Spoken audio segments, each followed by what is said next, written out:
আজকে গ্রসারি স্টোরে হঠাৎই চোখে পড়লো এই ইনস্ট্যান্ট ডোসা মিক্সটা। তাই চন্দ্রানীকে ভিডিও কল করে তো এটা দেখিয়ে বললাম যে ও এটা বানাতে পারবে কিনা, এন্ড ও তো নাকি সবই পারে। তাই এটা কিনে নিয়ে চলে আসলাম ওদের বাড়িতে, আর ওকে বললাম আজকে বাড়িতেই ডোসা বানিয়ে খাওয়াতে। তো ম্যাডাম তো প্যাকেটের পিছনে দেওয়া ইনস্ট্রাকশন থেকে দেখে নিল যে এটা কিভাবে বানাবে, কারণ ও আগে কোনোদিনও বাড়িতে ডোসা বানায়নি। এন্ড আমিও তো আজকে ফার্স্ট টাইম বাড়িতে বানানো ডোসা খাবো। তো আমি বলার জন্যই ম্যাডাম যেহেতু স্পেশালি আজকে ডোসাটা বানাচ্ছে, তাই ভাবলাম ওকে আমিও একটু হেল্প করি। এন্ড আমি তো ভেবেছিলাম যে এই ইনস্ট্যান্ট মিক্সটা দিয়ে এই ডোসা হয়ে যাবে, বাট ও তো দেখছি আলু বয়েল করলো, পেঁয়াজ কাটছে, আবার তারপর বাদামও ভাজছে। আর এদিকে আমি ওর গরম গরম ভেজে রাখা বাদাম থেকে ভাগ বসাতে গিয়ে মুখও একটু পুড়িয়ে ফেলেছি। তো আমি যেহেতু মশলা ডোসা ভালো খাই, তাই তো এক্সট্রা এত কিছু করে আমার জন্য মশলা ডোসা বানাচ্ছে।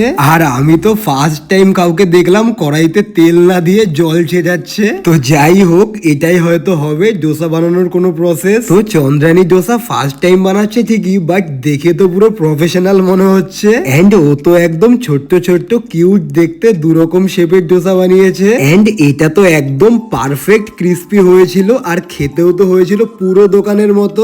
এতটা ভালো আমি সিরিয়াসলি এক্সপেক্ট করিনি।